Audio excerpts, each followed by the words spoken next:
Fairy Tales from the Fairy Trails, mile 109.4 to 164.3.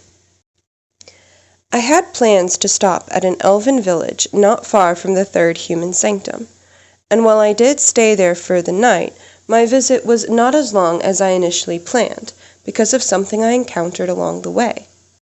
I was walking through a forest that had recently been visited by fire spirits, leaving the earth desolate and barren, when I came upon a hobgoblin living under a tree.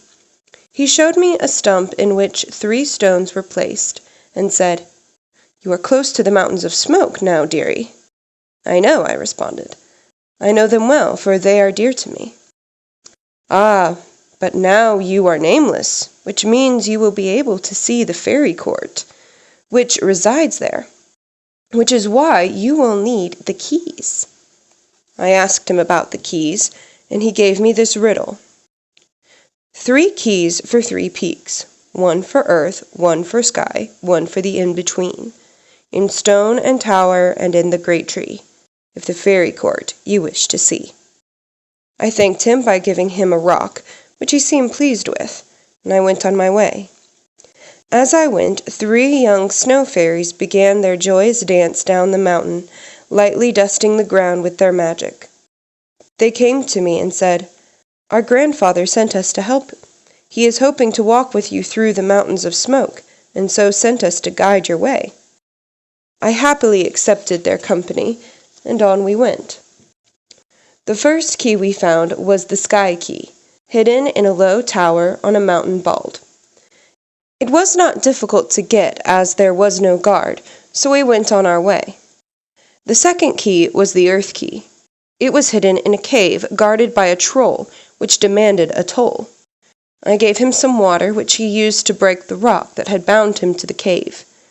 He gave me a gap-toothed smile and promised not to eat me as he gave me the key. The final key was the in-between. It was the day after the elven village, where I had to climb 8 miles to reach the peak of the third mountain. And it was truly a mountain in between earth and sky, summer and winter, water and stone. And at the top of the great tree waited, hollow where I could reach in and claim my passage into the mountains of smoke.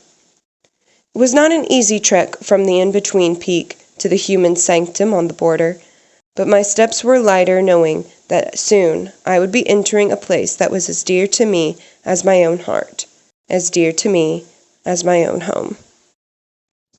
I stepped onto the fairy trail and stepped into a fairy tale, and though my name was lost to me, I found my path clear and free. So now there is nothing left to do but walk a mile in another's shoes, and hope to find what was lost to me, the mountain lord my way to keep, until I find my way back home, where I might live, true and known, forevermore, forevermore.